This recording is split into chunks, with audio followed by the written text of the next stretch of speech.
When you reach a certain age, you stop expecting people to return. You stop checking the mailbox for letters. You stop waiting for the phone to ring. I had done all of that 12 years ago. And then one afternoon, she came back. My daughter. The one who left me when I had nothing. The one who told me I was too proud, too stubborn, too difficult to love. Now she stood in front of my garden gate. Her dress perfect, her hair styled, her smile rehearsed. And beside her a man I had never met before. Her husband. They said they missed me. They said they wanted to reconnect. But their eyes were scanning the house, counting the paintings, measuring the walls, like appraisers at an auction. You see, after her father passed away, he left behind a small fortune, $4 million to be exact. And every dollar came with one condition, that it would never go to those who had abandoned me. She spoke of forgiveness, of second chances. She said money should not come between family. And I told her, it didn't. It was greed that came between us. I remembered her as a little girl, running through this same garden, hands full of daisies, voice full of dreams. She used to say she would build a house beside mine one day, so we would never be apart.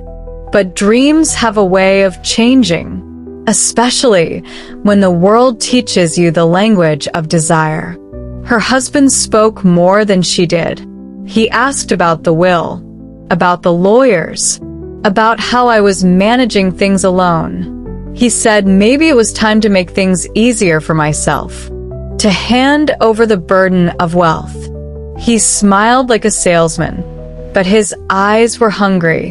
And I stayed silent, because silence has its own power, especially when you've learned how to use it. That night, I couldn't sleep.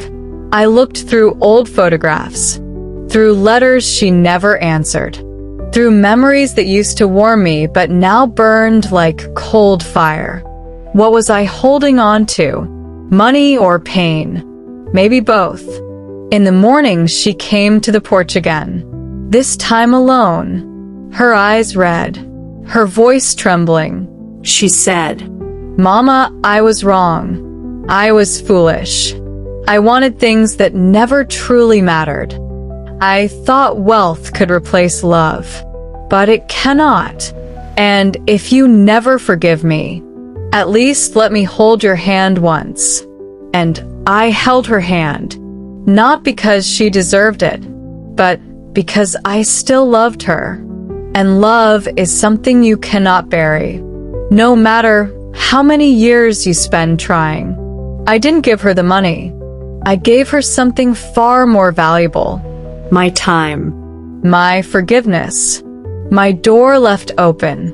The inheritance will go to the orphanage her father once built, because that was his dream. And now it's mine too. As for her, she still visits sometimes. Not for money anymore, but for tea and quiet conversation. And every time she does, I see not the woman who came for my fortune, but the little girl who once brought me daisies. Sometimes, the richest hearts are the ones that finally learn when to say no and when to forgive. I hope my story touched your heart. For more inspiring and heartfelt stories, make sure to like, share, and subscribe to my YouTube channel.